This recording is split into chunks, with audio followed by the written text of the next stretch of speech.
Halo semuanya, perkenalkan saya Nabila Syafaa dengan NIM D11 2023 Hari ini saya akan mempraktekkan dengan menggunakan metode Random Forest Classification pada aplikasi RapidMiner.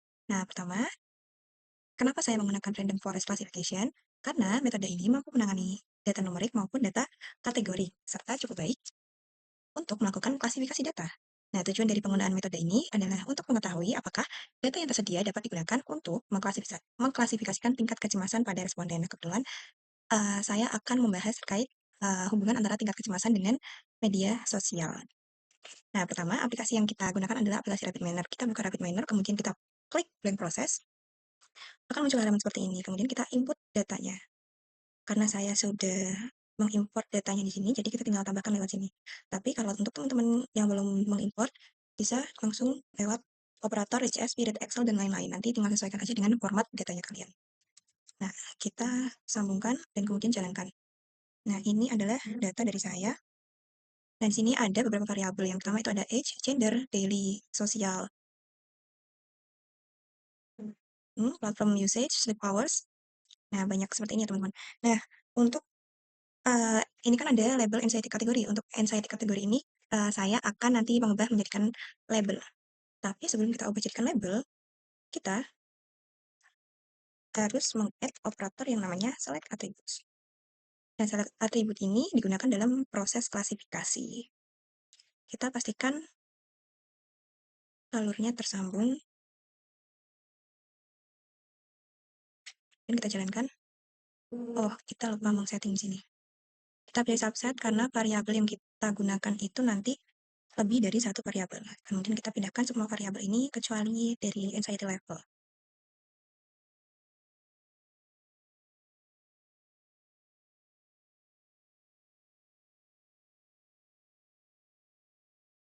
Nah, setelah dipindahkan semua, kita klik apply, kita jalankan.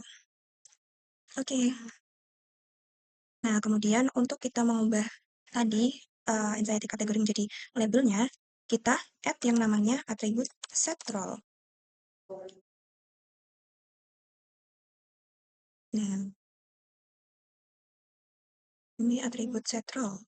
Di atribut name-nya kita cari anxiety kategori. Jadi label. Oh, ini udah ke-highlight jadi hijau atau biru ya ini ya. Nah, di sini saya mau jelasin bahwa di anxiety kategori ini itu ada 3 kategori, yaitu kategori rendah, sedang, hingga tinggi. Nah, yang rendah ini itu range nilainya itu 1 sampai 3. Yang sedang itu 4 sampai 7, kemudian yang tinggi itu range-nya 8 sampai 10. Gitu, terus kita klik lagi kembali ke desain. Lebih setral, kita ubah datanya dari nominal ke numerical karena kita akan mengklasifikasikan datanya. Kita nominal to numerical.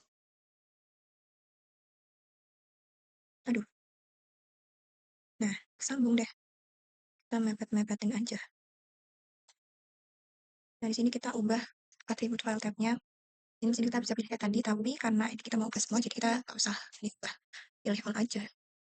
Oke, sudah jadi angka semua ya teman-teman. Kecuali atribut labelnya tadi. Terus setelah itu, nah di sini teman-teman kita add yang namanya atribut multiply.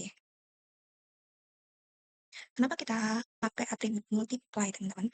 Karena ini nanti outputnya itu harus 2.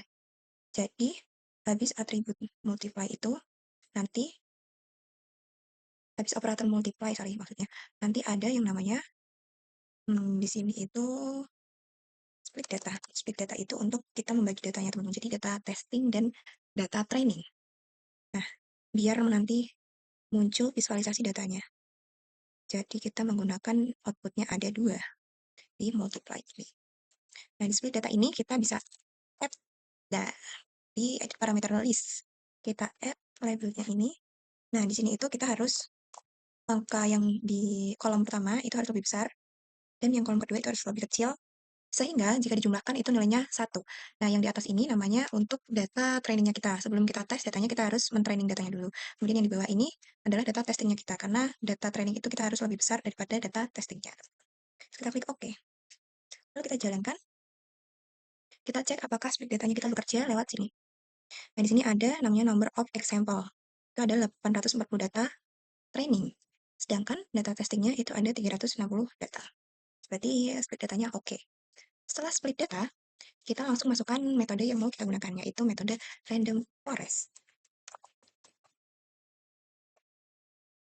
Kita add, kita geser. Aduh, kita tooling.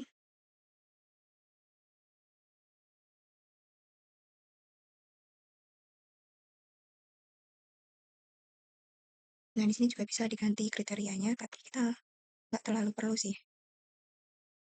Nah, nanti kelihatan datanya kalau random forest kayak gini, teman-teman. Nah, di sini pohonnya itu ada 100 pohon. Tapi di sini teman-teman bisa ganti jumlah pohonnya sampai berapapun itu yang kalian mau. Terus habis atau operator random forest, kita apply-kan modelnya. Kita langsung meng-apply-kan modelnya pakai apply model. Nah, di random forest ini tadi buat data training. Yang ini baru buat data testing.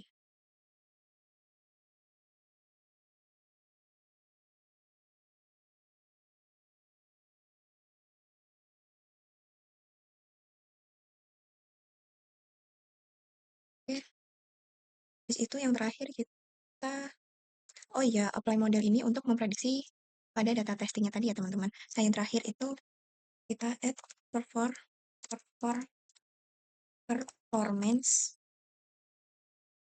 classification. Maaf videonya kekat karena tidak premium Bandicam-nya. Terus kita add performance classification ini tadi kita drag. Habis itu kita sambungkan deh ke apply modelnya ini. Nah, kita sambungkan ini ke outputnya. Oke, kita ini bisa lah diklik.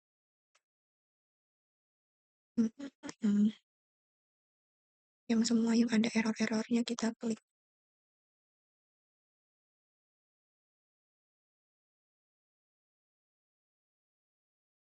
Di correlation pun. Oke, kita jalankan.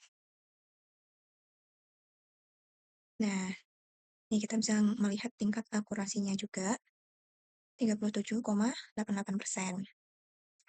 Terus recall-nya itu ada 32,73%. Ini kita bisa lihat di sini semua. Kemudian untuk visualisasi datanya, kita bisa lihat di example set. Nah, ini tadi teman-teman gunanya multiply. Kalau kalian tanpa multiply di sini, biasanya kalian cuma ada performance vector. Jadi tadi operator multiply itu dibuat untuk kita bisa melihat visualisasi datanya. Nah, ini untuk datanya kita pakai bentuknya bar aja. Nah, sekarang kita menganalisis apakah kita dari hasil ini kita bisa mengintegrasikan datanya. Nah, di sini kan kita pilih kolomnya itu adalah platform usage-nya itu kan Instagram. Terus kita apply. Terus di sini ada group by-nya itu anxiety kategori. Nah, ini adalah hasil dari visualisasi datanya, yang artinya pengguna Instagram ternyata berada pada kategori kecemasan sedang. Nah, sedang ini kan banyak banget teman-teman. Nah, berarti dataset ini mengatakan bahwa responden dengan tingkat kecemasan sedang itu lebih dominan menggunakan Instagram. Gitu. Kita nanti bisa edit-edit barnya di sini, edit-edit diagramnya di sini. Gitu, teman-teman. Terus, berarti kesimpulan untuk video ini, berdasarkan praktikum yang telah dilakukan, dapat disimpulkan bahwa nah, dapat disimpulkan bahwa metode random forest ini berhasil menerapkan pada dataset ini untuk melakukan klasifikasi tingkat kecemasan. Namun, evaluasi menunjukkan bahwa performa model ini masih rendah, dengan nilai akurasinya itu sebesar 37,88%. Oleh karena itu, diperlukan perbaikan pada data atau penggunaan metode lain agar hasil klasifikasinya menjadi lebih baik. Oke, begitu. Sekian praktikum yang telah saya lakukan. Terima kasih sudah menyaksikan. Dadah!